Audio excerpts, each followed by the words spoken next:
Guys, can you believe that it's been 5 years since the military opened fire at unarmed protesters at Lekki toll gate in Lagos, Nigeria in 2020, killing protesters? First and foremost, till now, Nigerian government has not acknowledged that anybody was killed that night. As a matter of fact, the government is still telling us that nobody was killed, and they want us to believe that nobody was killed, despite a lot of things. Number one, many of us that joined the live feed that night, we saw the people that were shot. We saw people that were shot. We saw people carrying each other.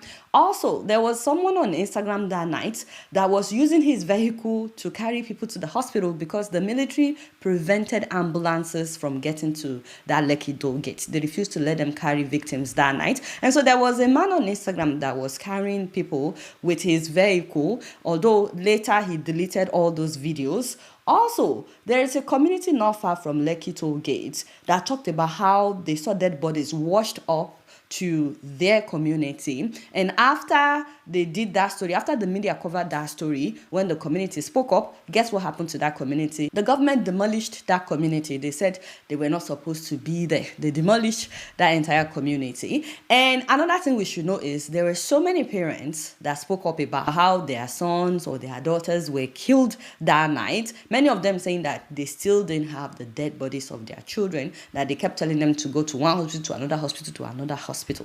And not just that, there are victims who were badly injured and are now living with disabilities because they were shot that night. Some of them granted interview to the media.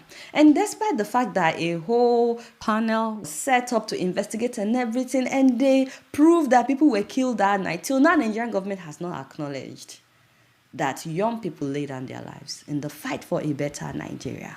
Have you ever wondered why people don't want to come out to protest? It's not even that people are not willing to risk their all. It's not that people are not willing to come out despite knowing what could happen.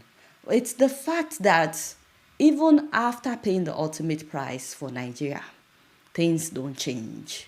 They don't even acknowledge the price that you paid. They don't even acknowledge that you lost your life.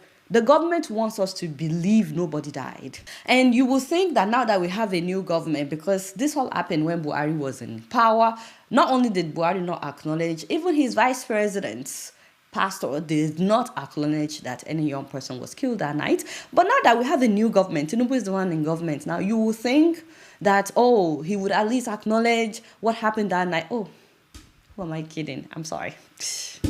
Some people will say that who owns the Lekki toll gate. Some people will say who ordered the shooting. Me, I'm not implicating anything. I'm not saying any allegedly, whatever.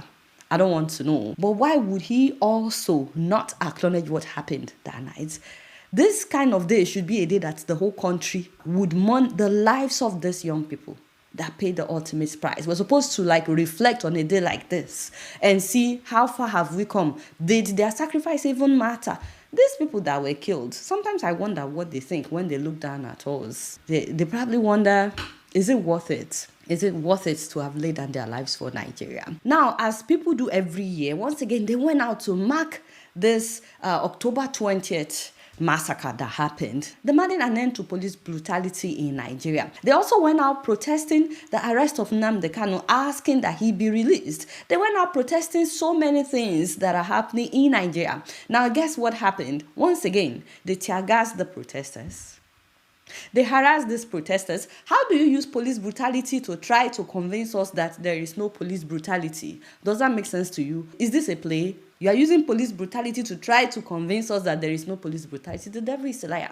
I saw so many videos, so many pictures, people running away from security men because they kept shooting tear gas at them. They arrested at least 13 people. But of all the videos that I saw on this day, this is the one that broke my heart the most. Guys, this is the director of EIE Nigeria. EIE means enough is enough. It's an organization that promotes good governance and citizen engagement in Nigeria. Yemi Adamolekun, trying to lay a wreath, an arrangement of flowers in honor of the young people that were killed at the Lekki toll gate in 2020.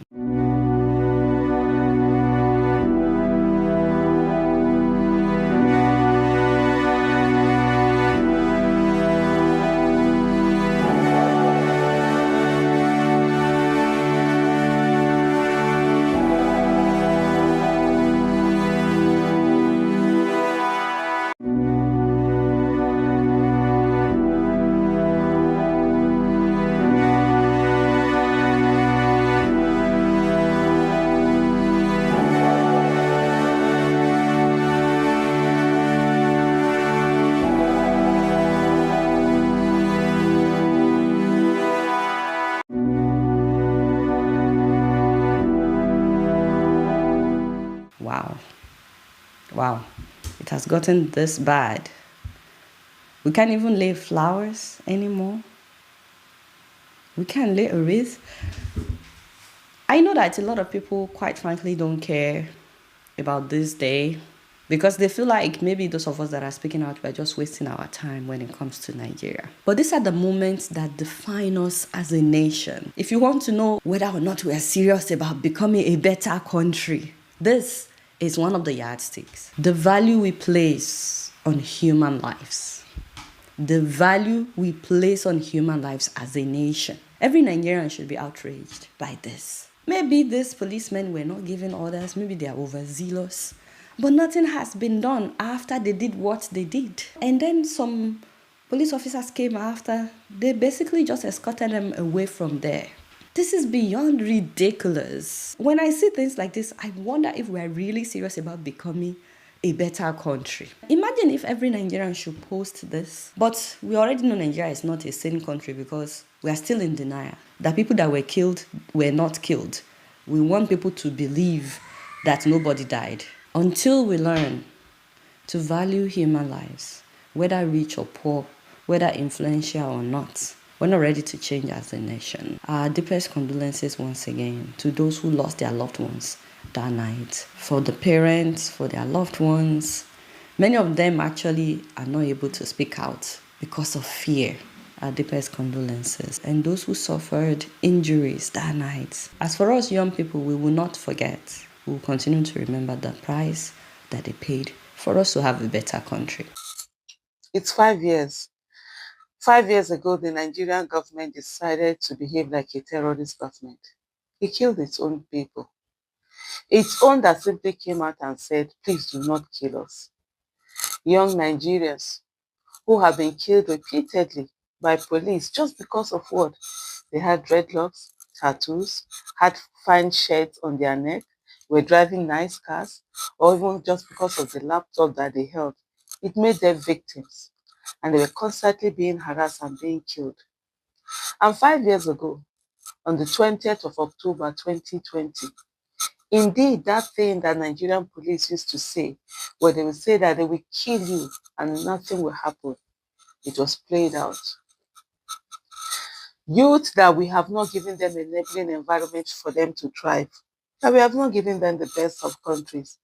They found niches for themselves and were doing so well.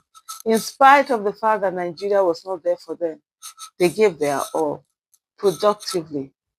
And then they came out and they simply said, Endsars. They didn't say end life. They didn't say end the nation. They just say Endsars.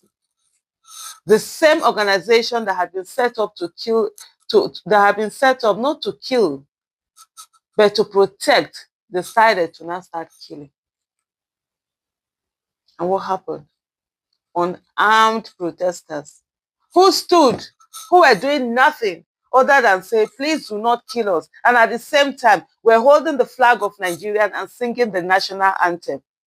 Soldiers were brought in and they were all shot.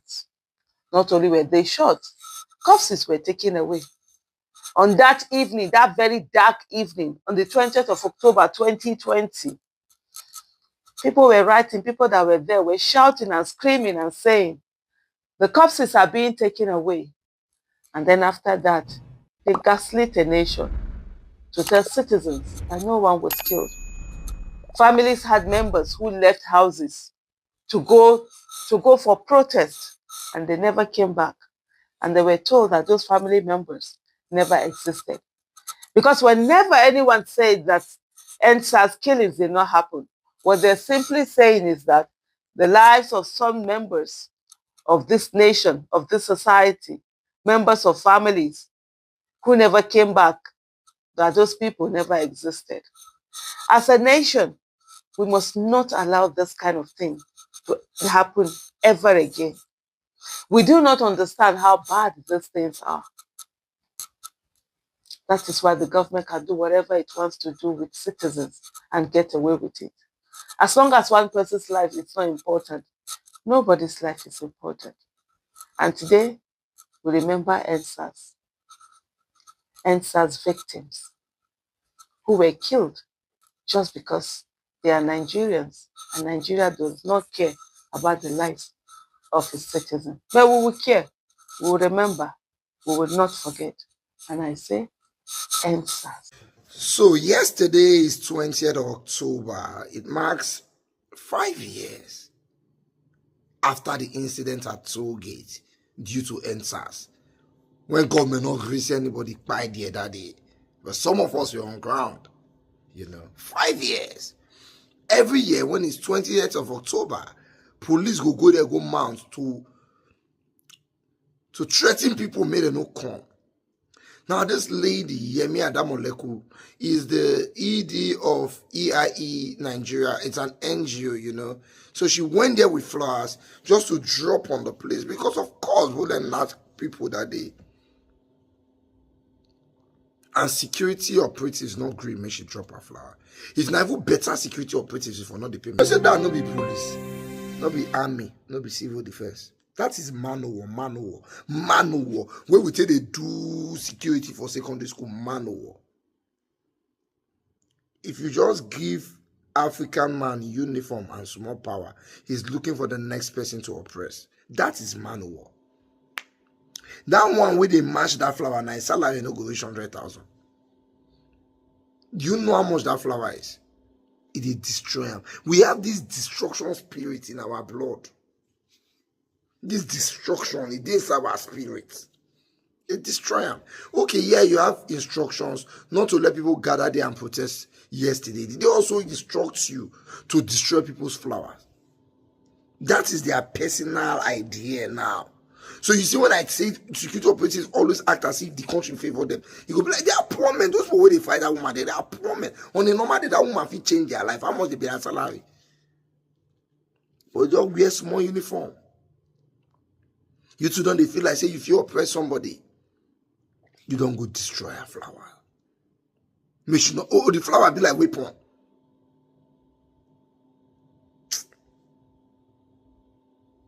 Bullet knock people that day for Endsars now. The William system but go they pay hospital bill for some people. DJ Switch was recording when they collect common bullet on somebody body live. Now she tell go Canada so because Nigeria government cash her for saying the truth. And then we come and say, okay, let's drop flower. Now flower is a sign of peace.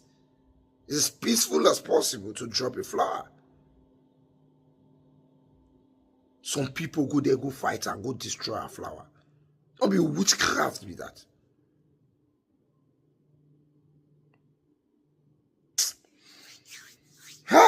Now all these ones now go resign and go complain, say they not pay their pension. But people who are fighting against the bad government, you are fighting against the people. You are there to protect the government, not the people. And it makes sense to you. You are from a poor family. Your family too, they suffer the bad government. And you, they fight on behalf of the government. Say the day when Nigeria go do boa, and police people go to start. And it is well. As a pioneer member of Nigerian Youth Parliament and the youth and from an eastern region, I am here to say that the federal government should please not listen to our leaders, because it is our leaders in the southeast, those in the National Assembly, those as ministers that are holding down Mazen Namdekalo, not Tinubu. Tinubu has once said that he wants to release this man, but it is the southeast leaders. So this protest is not against the government, it's against the southeast leaders. And we are calling on Tinubu as a father who knows what to do to help us release Mazen Namdekalo and not listen to our leaders. I am betting him that if he release Mazen Namdekalo today, all those people that say he should not listen will first go and pay homage to him.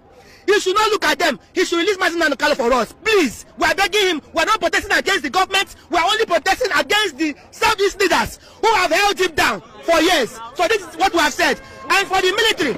And they know that a lot of Nigerians are sitting with anger. Yes. It's not about Nnamdi Kanu alone. There's hunger, there's starvation in this country. Yeah. There's political oppression. There's a lot of corruption going on under the Tinubu regime. So very soon, this crowd you see might be bigger than that of Nepal. Let the people be moving.